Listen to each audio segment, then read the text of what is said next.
Muy bien, esta mañana quiero hablarles de algo que el Señor me estuvo tocando en toda esta semana y está en el libro de Apocalipsis, capítulo 21. Apocalipsis, capítulo 21. Padre, te damos gracias por tu palabra. Entregamos esta palabra en tus manos, Señor, y declaramos que tu palabra es filosa, más filosa que cualquier otro instrumento que hay en este mundo y fuera de este mundo. Padre, nos parte el alma, los huesos, discierne nuestros pensamientos. Pedimos, Padre Santo, que podamos ser bendecidos en esta mañana como consecuencia y producto de la revelación de tu palabra en nuestras vidas. Dios, yo bendigo a este pueblo y declaro que sus mentes están listas para recibir tus misterios en el nombre de Jesús. Amén, amén y amén. La palabra de Dios en el capítulo 21 del Apocalipsis habla de un cielo nuevo y una tierra nueva. Y dentro de ese cielo nuevo y tierra nueva hay un lugar físico que la palabra dice que se llama la Nueva Jerusalén. Hay una Jerusalén ahora terrenal que está en Israel. Nosotros estuvimos en Israel, visitamos la ciudad de Jerusalén. Y ahí está una partecita de lo que fue uno de los templos judíos, en donde se llama el Muro de los Lamentos, y se echan a llorar y a lamentar y a pedir al Señor la restauración de ese templo, porque es una señal de la venida del Mesías para los judíos. Y nosotros tuvimos ese privilegio de conocer Jerusalén y de aprender muchas cosas de la Biblia a través de esa Jerusalén terrenal. Pero esa Jerusalén, amados hermanos, les quiero informar, se va a ir, se va a acabar. Dice la palabra de Dios que habrá tierra nueva y habrá cielo nuevo. Cuando la palabra de Dios dice que las cosas viejas pasaron, eso también habla del tiempo que ocurre cuando este mundo, así como le conocemos, así tal cual conocemos este mundo, se acabe. ¿Okay? Vienen años de mucha tribulación. La palabra de Dios dice que aquellos que recibimos a Jesús vamos a ser raptados. En un abrir y cerrar de ojos vamos a ir a la presencia de Dios. Primero los que duermen, eso significa los que han muerto en Cristo. Los que ya están físicamente enterrados, ellos van a ser levantados a la presencia del Señor. Y después dice la palabra, los que vivimos. Los que aquí todavía estamos respirando aire y viviendo físicamente, también nos vamos arrebatados a la presencia del Señor. Ese evento desatan los últimos 7 años de esta tierra tal cual la conocemos. El libro de Apocalipsis se dedica a hablar de ese tiempo, que es el peor tiempo de la historia del mundo, porque es grande la tribulación que le espera a las personas que no recibieron a Jesús. Se acaba el tiempo de gracia y comienza un tiempo de juicio de Dios. Okay. Pero a nosotros ese juicio no nos toca, a nosotros ese juicio no nos agarra. ¿Por qué? Porque recibimos a Jesús y fuimos librados de ese juicio. Nosotros nos salvamos del juicio de Dios porque nosotros por gracia y por fe recibimos al Señor y Salvador Jesucristo. ¿Cuántos están contentos por eso? Digan amén. Entonces pasa todo eso y llegamos al capítulo 21 y habla de un cielo nuevo y una tierra nueva. Pero lo que yo quiero resaltar de este capítulo, dentro de la Nueva Jerusalén, son los cimientos de ese palacio celestial. ¿Okay? Los cimientos de ese palacio celestial. Quiero que me acompañen en 21. Vamos a empezar a leer desde el versículo 10, 21:10. Y me llevó en el espíritu a un monte grande y alto, y me mostró ¿qué cosa? La gran ciudad santa de Jerusalén, que descendía del cielo de Dios, teniendo la gloria de Dios. Y su fulgor era semejante al de una piedra preciosísima. Digan conmigo, piedra preciosísima. ¿Okay? Después dice versículo 12, tenía un muro grande y alto con 12 puertas. ¿Okay? Quiero que se hagan una idea mental. Es una nueva Jerusalén, es una ciudad. ¿De dónde viene esta ciudad? Del cielo. Dice que desciende, es un lugar físico. Quiero que se entienda, esto no es algo místico, es un lugar físico. Es tu morada y mi morada. Es la nueva Jerusalén. Esa es una de las promesas grandes que tiene Dios. Y empieza a hablar aquí de un muro grande con 12 puertas, con 12 ángeles y nombres inscritos. Después dice, versículo 13, al oriente 3 puertas, al norte 3 puertas, al sur 3 puertas, al occidente 3 puertas. Que hay 12 puertas en total. Y dice el versículo 14, y el muro de la ciudad tenía 12 cimientos. Digan conmigo, cimientos. Y sobre ellos los 12 nombres de los 12 apóstoles del Cordero. ¿Okay? Y luego empiezan a medir la ciudad con una caña, etcétera, etcétera, etcétera. Y quiero enfocarme aquí en el versículo 19. ¿Okay? Dice el versículo 19. Y los cimientos del muro de la ciudad estaban adornados con toda piedra preciosa. ¿Okay? Toda piedra preciosa. El primer cimiento era jaspe, el segundo zafiro, el tercero ágata, el cuarto esmeralda, el quinto onis, el sexto cornalina, el séptimo crisólito, el octavo berilo, el noveno topacio, el décimo crisopraso, el undécimo jacinto, el duodécimo amatista. Ese va a ser el enfoque del mensaje en esta mañana, los 12 cimientos de la Nueva Jerusalén. Los 12 cimientos. ¿Por qué son importantes los cimientos? ¿Por qué yo no estoy hablando de las puertas? ¿Por qué no estoy hablando de los muros? ¿Por qué estoy hablando de los cimientos? Porque la palabra de Dios dice que nosotros tenemos que estar bien cimentados. Bien cimentados. Sin un buen cimiento, ¿qué nos pasa? Si yo edifico una casa, si yo levanto un edificio de 1 piso, de 2 pisos, de 10 pisos, y no tengo buen cimiento, ¿qué le va a pasar a esa estructura? Se cae. No porque el muro sea débil, no porque falten ventanas, no porque no hayan puertas, sino porque no tiene buen cimiento. Vayan a Mateo 7:24. ¿Qué dice Mateo 7:24? Cualquiera pues que me oye estas palabras y las hace, les compararé a un hombre prudente que edificó su casa sobre la roca. Descendió lluvia y vinieron ríos y soplaron vientos y golpearon contra aquella casa y no cayó, porque estaba, ¿qué cosa? Fundada. Se dan cuenta del cimiento. Fíjense que aquí la palabra no habla del beneficio de las paredes de la casa, no habla del beneficio del techo de la casa, habla de la importancia del fundamento. Y el fundamento es Cristo, ¿ok? Y está fundada sobre esa roca. Por eso que los cimientos son fundamentales. Usted en su relación con Dios, su cristianismo tiene que tener cimientos sólidos. ¿Por qué nosotros permanecemos en los caminos del Señor? No es por gusto, ni por sentimiento, ni por emoción. Es porque hemos entendido la importancia del cimiento. Yo no me aparto de Cristo porque hay un fundamento, hay una roca que me ayuda a sostenerme. La palabra de Dios jamás nos dice que no van a venir las pruebas o que no van a venir los golpes. Exactamente lo contrario. Dice, soplaron vientos, vinieron lluvias, dice. O sea, vienen las pruebas. Y el que tenía sobre la arena la casa, ¿qué le pasó? ¿Verdad? Cayó la casa, fue grande su destrucción, ¿verdad? Pero el que estaba sobre la roca se mantuvo.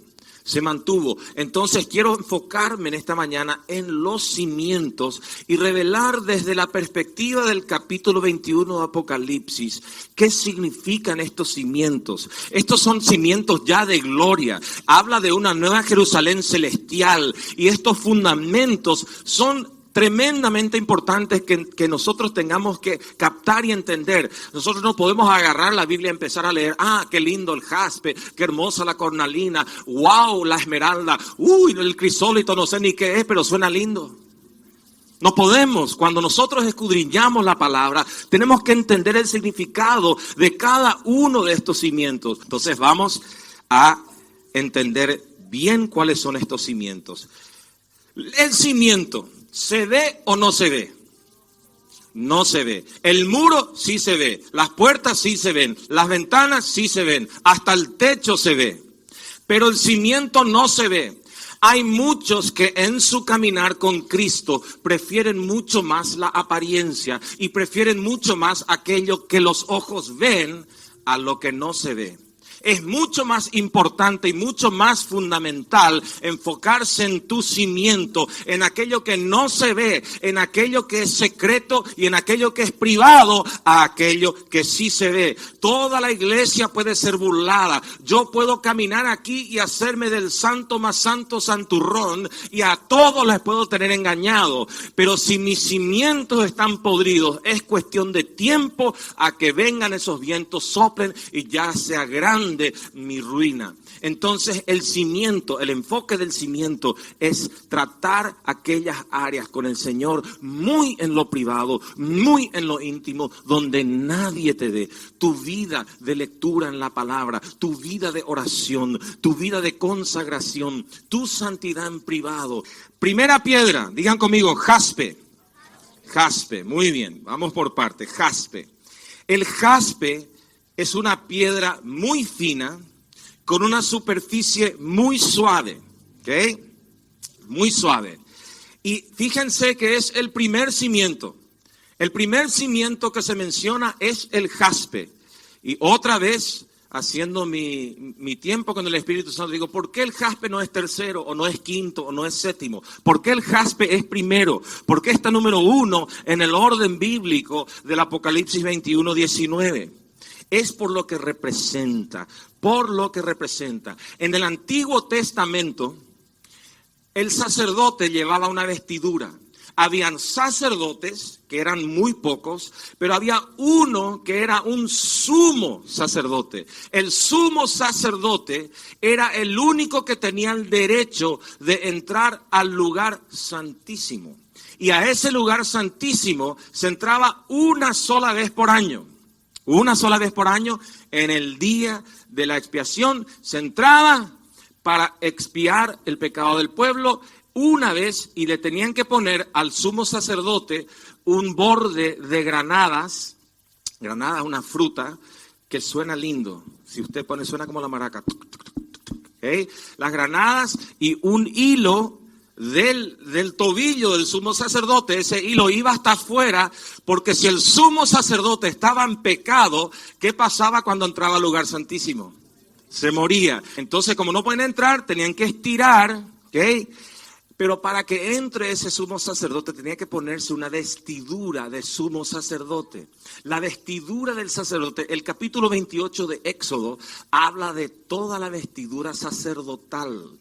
Toda la vestidura sacerdotal, no vamos a entrar en eso hoy, pero la vestidura sacerdotal es muy profética y muy simbólica. Y saben que la piedra de jaspe era la primera piedra y la última piedra que se ponía el sumo sacerdote. Era la piedra de jaspe, no era esmeralda, no era cornalina, era jaspe. Y 2 veces se usaba la piedra de jaspe, primero y último. ¿Quién es el alfa y la omega? ¿Quién es el primero y el último? ¿Quién es el rey de reyes y señor de señores? ¿Saben qué? Jesucristo es el primogénito de toda criatura.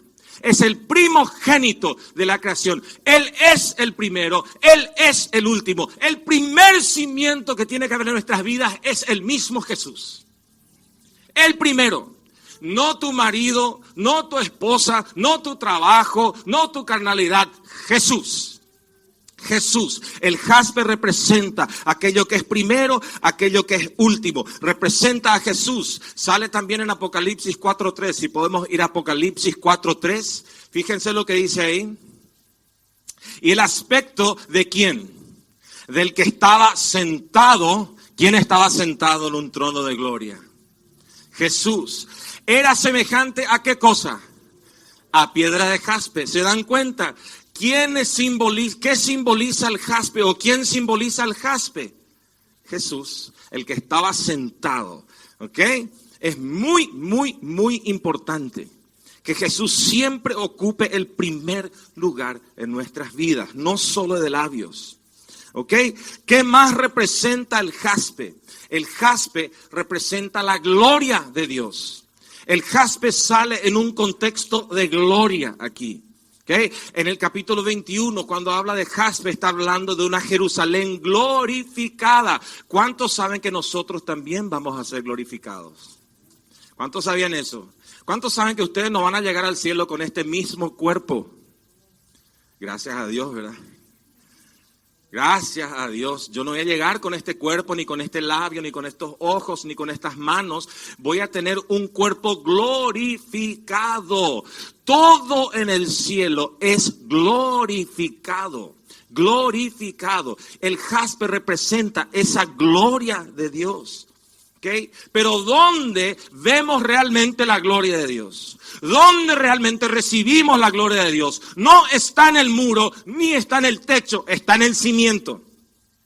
Está en lo privado. Cuando vamos muchas veces a la iglesia dicen, ¡ay, la gloria de Dios! ¡Oh, la gloria, la gloria, la gloria! Hermanos, esas son manifestaciones gloriosas, pero la gloria está en privado. ¿Querés la gloria de Dios? Andate en la intimidad. Metete ahí en el altillo de tu casa, en el fondo de tu patio donde nadie te moleste, cerrá tus ojos, comenzá a proclamarle a Cristo cuánto le amás, comenzá a entregar todo tu ser, cuerpo, alma y espíritu al Señor y vas a ver la gloria de Dios. Promesa, esa es la gloria. Segunda piedra, digan conmigo, zafiro. Zafiro.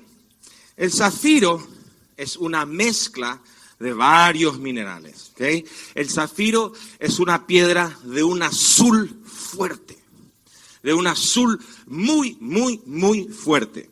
¿Okay? Éxodo 24:10. Éxodo 24:10.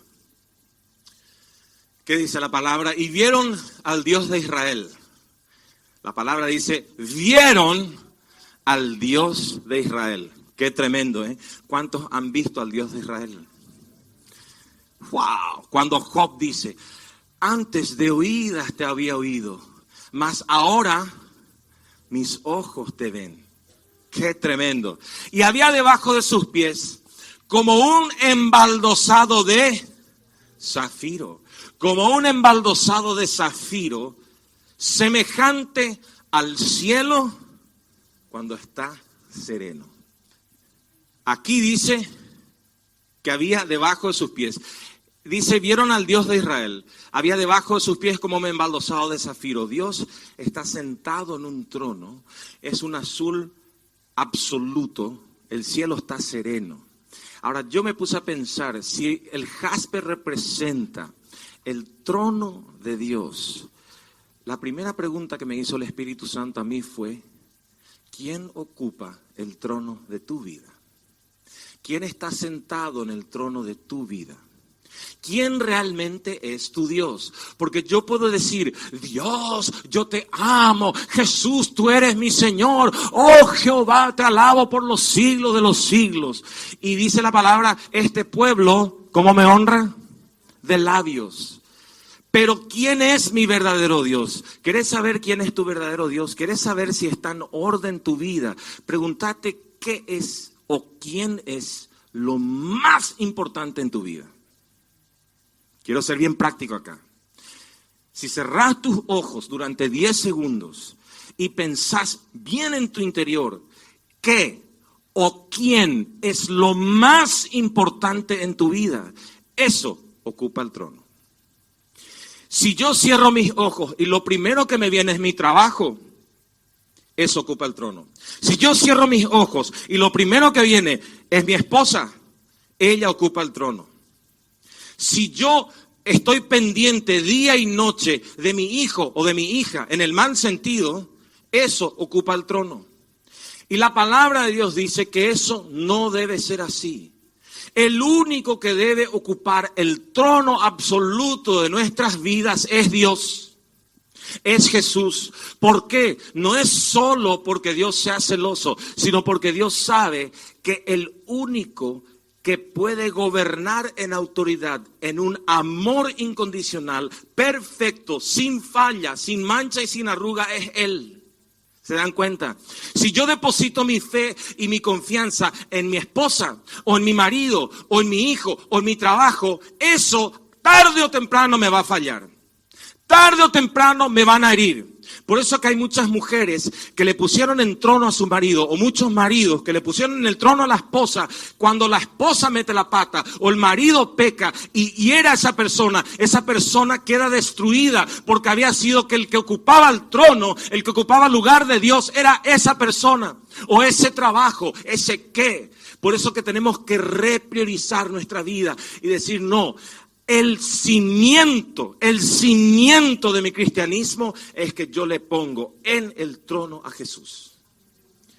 A Jesús. Eso no quiere decir que yo no le ame a mi esposa, todo lo contrario. Cuanto más tengo de Cristo, más Él ocupa el lugar, más amo a mi esposa, más amo a mi familia, más excelente soy en mi trabajo. ¿Por qué? Porque se vuelve a repriorizar. Yo no peco ya porque hay un temor de Dios. Porque Dios ocupa el trono y el temor de Dios me motiva a no herir a mi esposa. El temor de Dios me motiva a educarle bien a mi hija. ¿Se va entendiendo? Digan amén. Es fundamental que como cimiento el zafiro represente el trono de Dios y que Dios siempre ocupe el trono de tu vida. Amén. Tercera piedra preciosa. Dice el tercero, digan conmigo, ágata. Ágata. El ágata me gusta mucho porque es una piedra transparente y brillante. ¿Okay? La piedra es transparente y brillante. ¿Okay? Es fundamental que otro cimiento nuestro no tenga cosas ocultas que deseamos que nadie nunca sepa. Es decir, yo tengo que tener como cimiento de mi vida la transparencia. Si yo alzo la piedra de ágata, yo puedo alzar acá y poner frente a mis ojos y todavía verla allá al fondo a Juan, porque es una piedra transparente.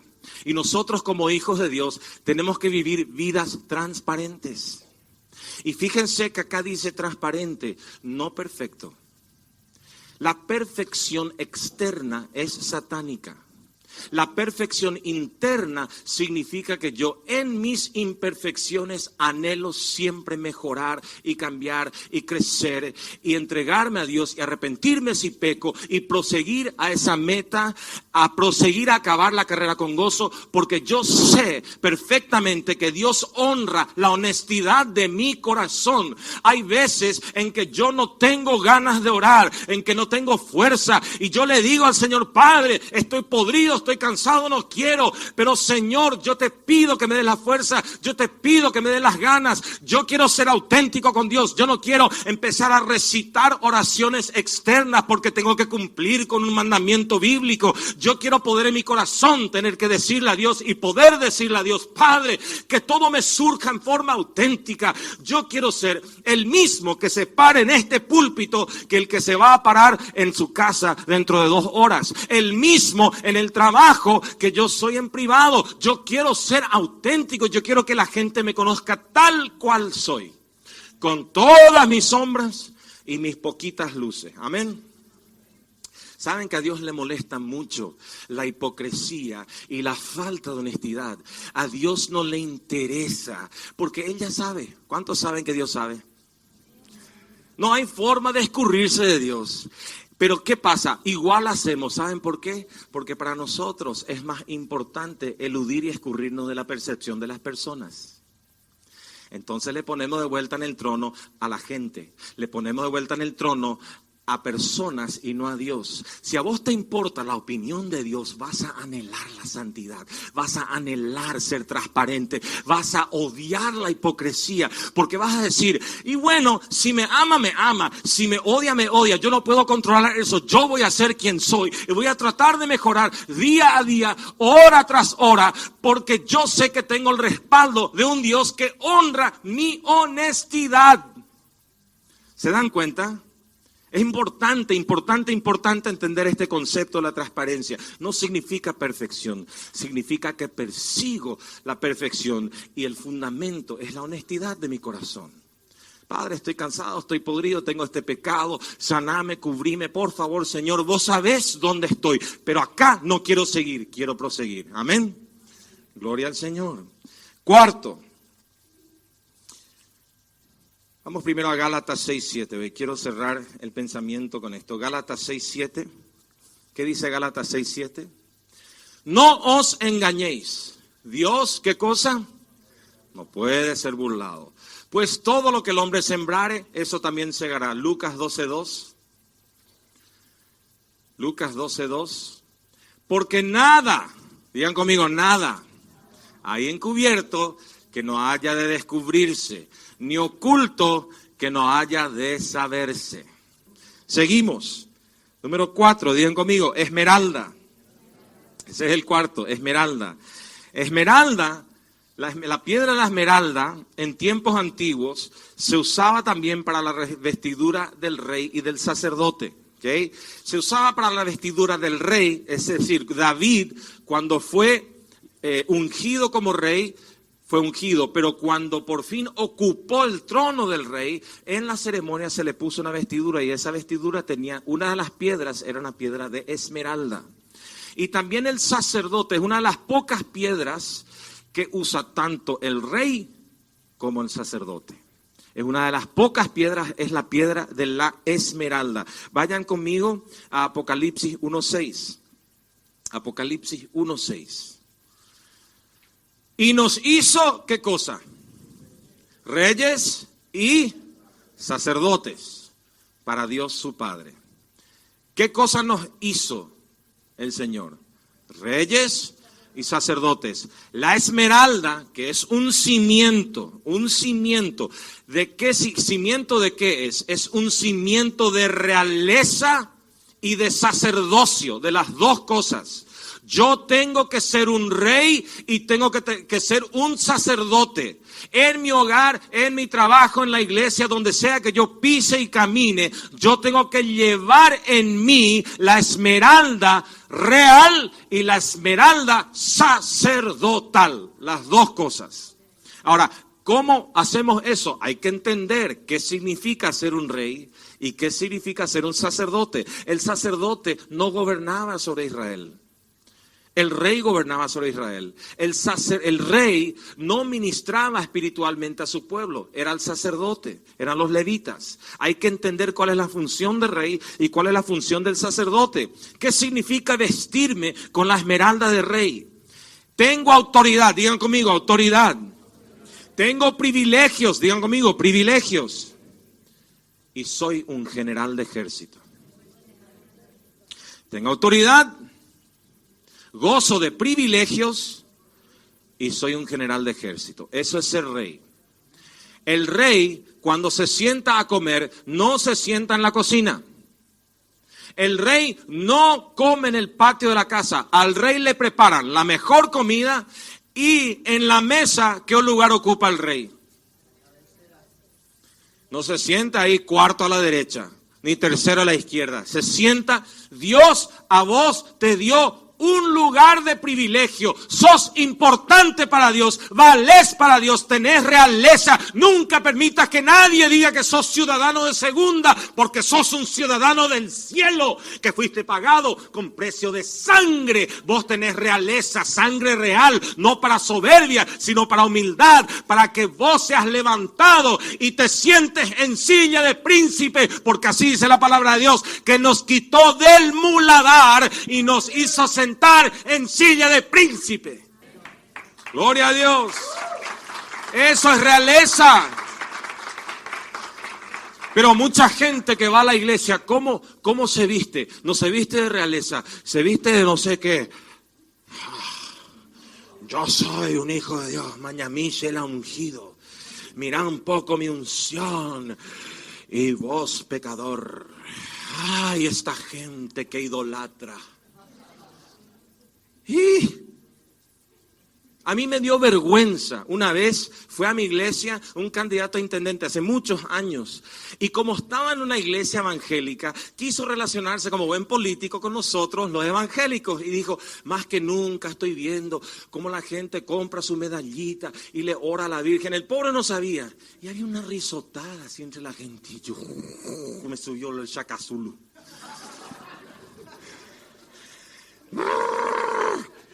¿Qué sabe el pobre? ¿Por qué juzgamos? La gente que está en oscuridad, no porque te haya resplandecido la luz, te da derecho a ser soberbio y a juzgar. Dios al altivo mira de lejos. Tenemos que orar y saber que nosotros somos producto de la misericordia de Dios y que algún día le va a resplandecer la luz a todos, a todos. El rey David fue humilde. Jesús vino a servir y no a ser servido. Y Él es el Rey de reyes y Señor de señores. Gloria a Dios. Gloria a Dios.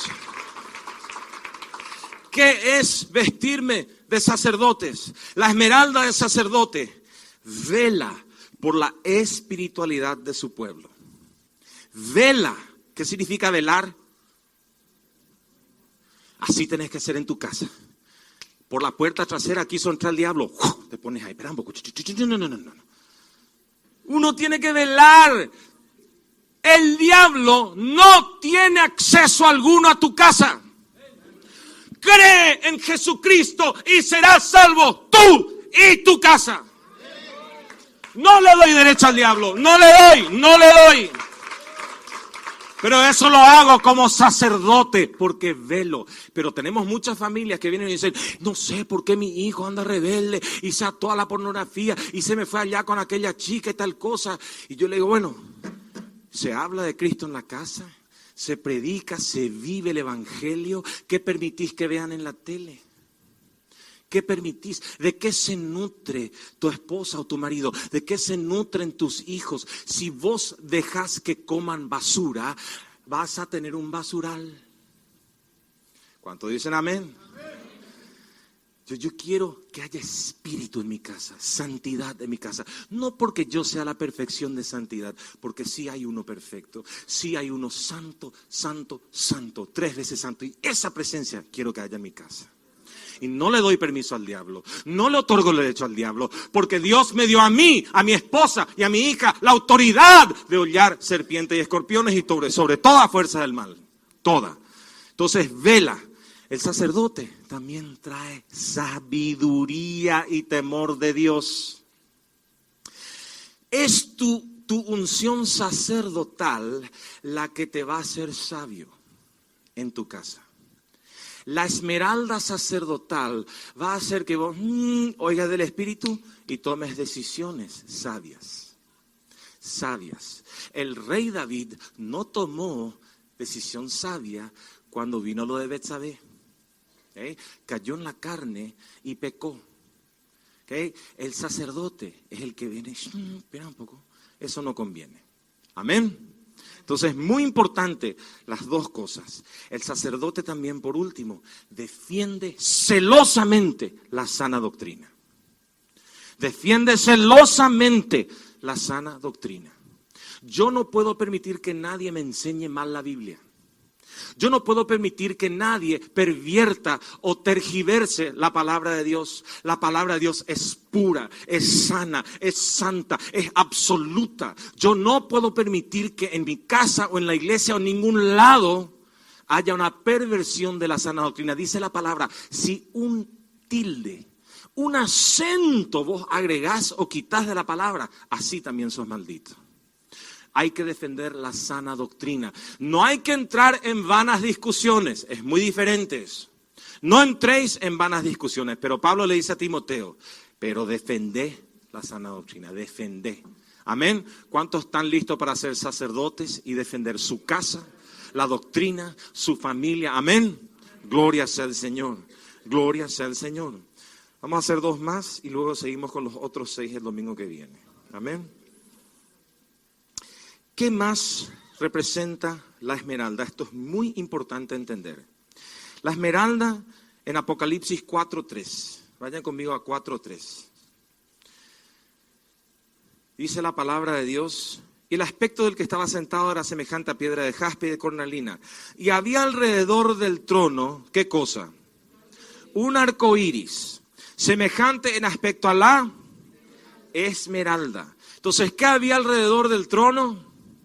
Un arco iris. ¿Y a qué se parecía el arco iris? A la esmeralda. ¿Okay?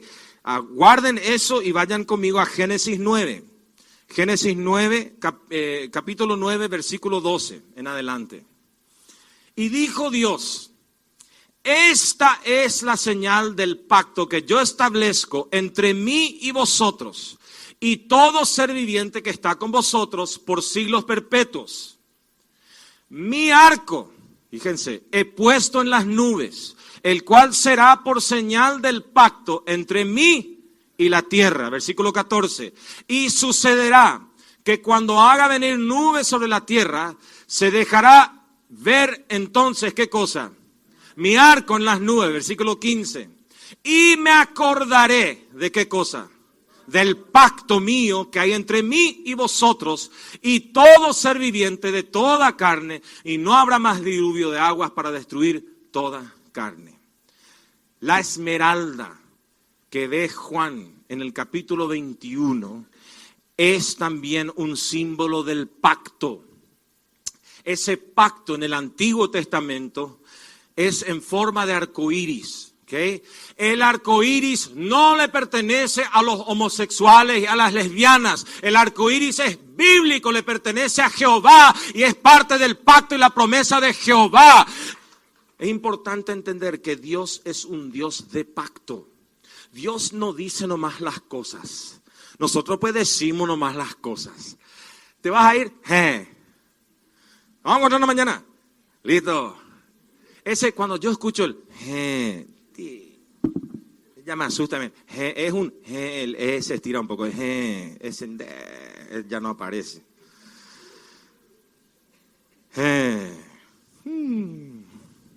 Dios no anda así. Dios dice y es. Dios establece pactos. Dios no miente, Dios no da vuelta, Dios no titubea, a Dios no le tiembla el pulso, Dios declara y es. Él funciona en base a pacto. Dios pactó conmigo. Dios dijo: voy a enviar a mi hijo, Él te va a dar salvación, Él te va a dar plenitud, Él te va a dar bendición, y yo le creo a Dios porque es un pacto de Él conmigo, y Él no va a volver a destruirme. Yo estaba muerto en mi pecado, pero Él me dio vida y vida en abundancia, y yo recuerdo, ya no es un arcoíris físico, sino es en mi corazón. Es un pacto que Dios da en mi interior, y es un pacto inquebrantable. Porque Dios no rompe pactos. Yo sí puedo llegar a romper pactos, pero Dios jamás rompe su pacto conmigo, nunca. Si se rompe el pacto es porque yo la rompí, no porque Dios la rompió. Amén. Pero qué tremendo es entender el pacto, porque el pacto es la promesa. El pacto es la promesa. Yo me pregunto muchas veces, ¿por qué yo camino en Cristo? ¿Por qué yo vivo una vida como hijo de Dios? ¿Por qué?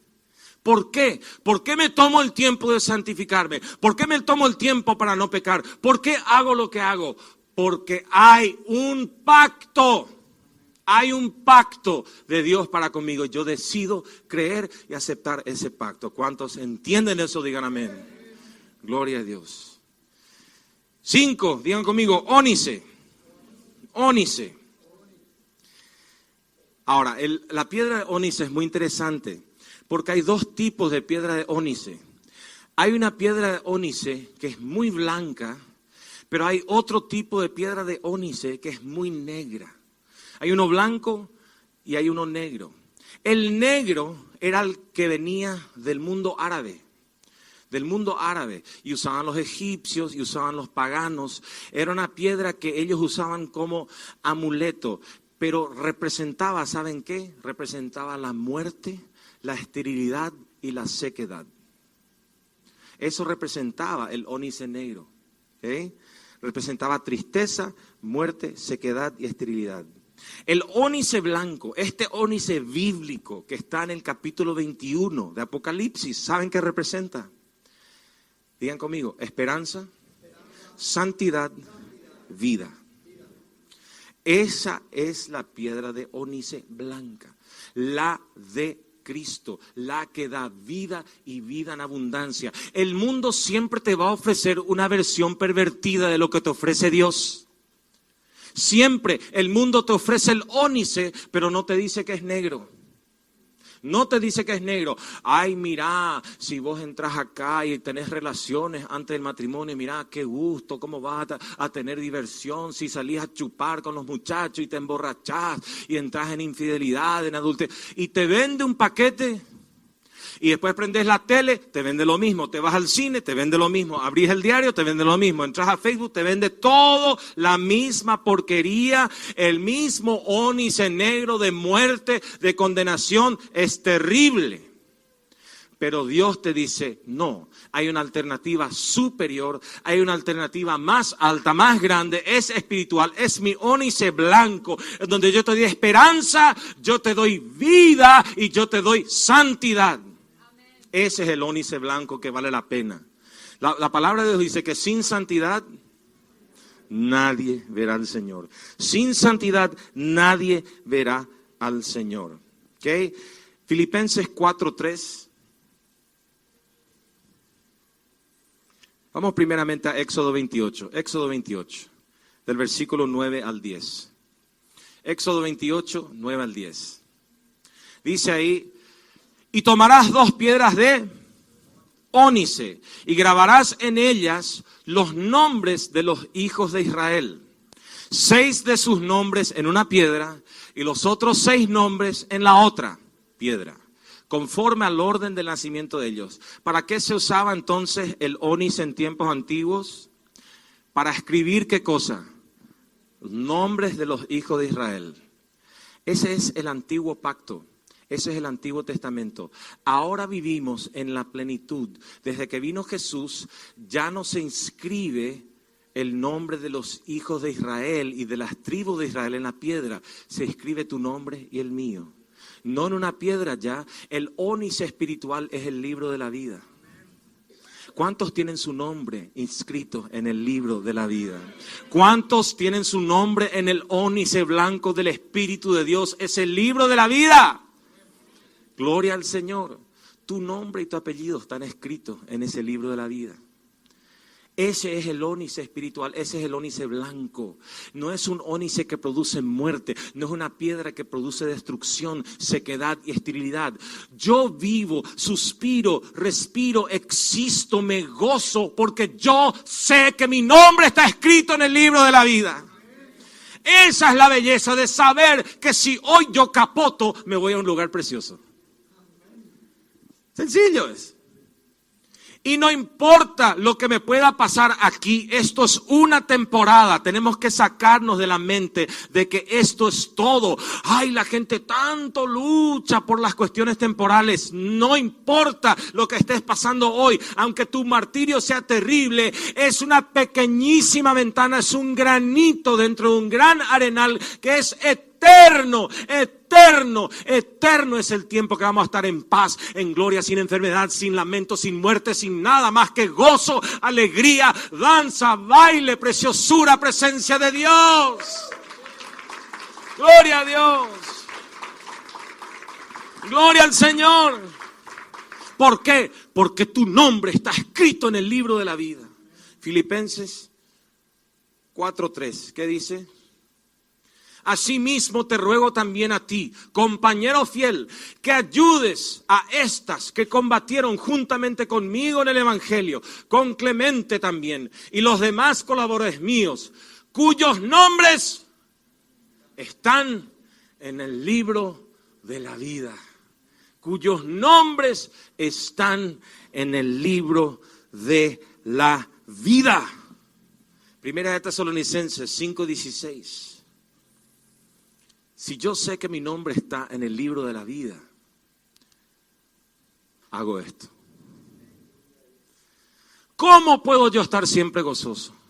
Cuando viene una prueba, cuando alguien me insulta, cuando alguien me hiere, vuelvo a la realidad de que mi nombre está escrito en el libro de la vida. Y me pueden apalear 1 y 1000 veces, pero mi gozo no está en la situación. Mi gozo no reside en la circunstancia. Yo me elevo como águila sobre la circunstancia, sobre la maldición, sobre todo lo que quiere tirarme con flecha y tirarme para abajo. Y vivo siempre gozoso porque vivo a la altura del Espíritu Espíritu, donde la promesa es plena, en donde yo voy a gozarme con mi Señor, aquí en la tierra como en el cielo. El reino de Dios va a estar aquí conmigo, no solo cuando yo muera allá, siempre, porque depende de la revelación y la promesa de Dios. Ese reino se ha acercado ahora. ¿Cuántos tienen el reino de Dios en su corazón? ¿Cuántos tienen la paz que sobrepasa todo entendimiento en su corazón? Hoy yo puedo vivir como si fuera que estoy en el cielo, porque el reino de Dios se acerca. La persona de Cristo está aquí en este lugar y eso basta y sobra. Amén. Gloria al Señor. Cerramos con uno más. Por último, digan conmigo, cornalina. Y es el sexto, la cornalina. La cornalina es una piedra roja. Y no es solo roja, es súper roja. Es muy simpático. Yo compartí este estudio con mis discípulos en nuestra célula del miércoles. Y son todos tecnológicos ellos. Yo decía la piedra y ellos buscaban todo en internet. Y me mostraban la foto, ¿verdad? Y es una piedra súper roja. Roja. Es la cornalina, ¿ok? El sumo sacerdote se colocaba la cornalina en el pecho. Había como una faja que iba en el pecho y le llamaban el pectoral. Este pectoral que iba encima del pecho, se le arropaba encima del pecho, llevaba una piedra de cornalina, ¿ok? Y una piedra sola, ¿ok? Y se llevaba en el pecho y es rojo. Ahora síganme 30 segundos y con esto cierro. La cornalina es roja. El color rojo en la palabra, entre otras cosas, representa la sangre de Jesús. La cornalina, como ser sexto, ¿por qué no aparece quinto? ¿Por qué no aparece cuarto? ¿Por qué no aparece décimo? Aparece en el sexto cimiento, el cimiento número 6. La palabra de Dios se interesa bastante en el tema de los números, ¿ok? 3 tiene un significado bíblico, 7 tiene un significado bíblico, 12 por supuesto tiene un significado bíblico. El número 6, ¿saben qué representa en la Biblia? ¿Alguien sabe? Al hombre, muy bien, al hombre. Representa al hombre. Por eso es que el anticristo, la bestia, ¿qué número tiene? 666, la plenitud del hombre, el hombre hecho Dios, el hombre exaltado. No basta un 6 ni son 2 6, son 3 6, super hombre. Por eso a mí no me gusta esa película Superman, ninguno de los superhéroes me gustan. Porque hay un solo superhéroe, ¿quién es? Jesucristo. ¿Okay? Entonces el número 6 es el número del hombre. La piedra de cornalina es roja y es el sexto cimiento y representa la sangre de Cristo que fue derramada en la cruz por la humanidad, por todos los hombres y por todas las mujeres. El hombre, la mujer es quien es por la sangre de Cristo derramada en la cruz del Calvario. Sin sangre no hay redención. Solo la sangre expiaba el pecado del pueblo antiguo. Ellos tenían que derramar la sangre del cordero. No podían solamente ir con el cordero y desnucarle al cordero. No podían romperle las 4 patas al cordero para que quede inmovilizado el cordero. No, tenían que matarle, abrirle y derramar la sangre del cordero. Y era el derramamiento de la sangre lo que quitaba al pueblo el pecado. ¿Se va entendiendo? Y es la sangre de Cristo, la cornalina que representa la sangre de Cristo que nos libra y nos libera de todo pecado.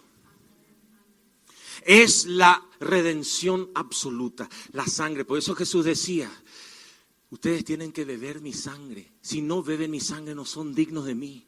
¿Qué significa beber la sangre de Cristo? Significa entender que sin la sangre yo no vivo. Sin la sangre yo no puedo. La sangre de Cristo, la cornalina se ponía en el pecho. ¿Por qué? El pecho representa una defensa perfecta. Te vienen los dardos del maligno, yo quito el pecho. La sangre de Jesús es la que me cubre. Yo tengo la cobertura de la sangre. La sangre ahuyenta al demonio. La sangre ahuyenta el pecado. La sangre ahuyenta todo el infierno y sus alrededores. Yo tengo victoria por medio de la sangre. Aleluya. Aleluya. Hay que entender los cimientos, amados. No podemos decir nomás cornalina, esmeralda, ay qué lindo, qué bello. Tiene un significado espiritual profundo. Y el domingo que viene, tráele un amigo, así vemos los otros 6. Tráele una amiga, así descubrimos el resto, amén. Y ahora vamos a participar del cuerpo y la sangre de Jesús, amén. Vamos a rememorar lo que Él hizo en esa cruz del Calvario.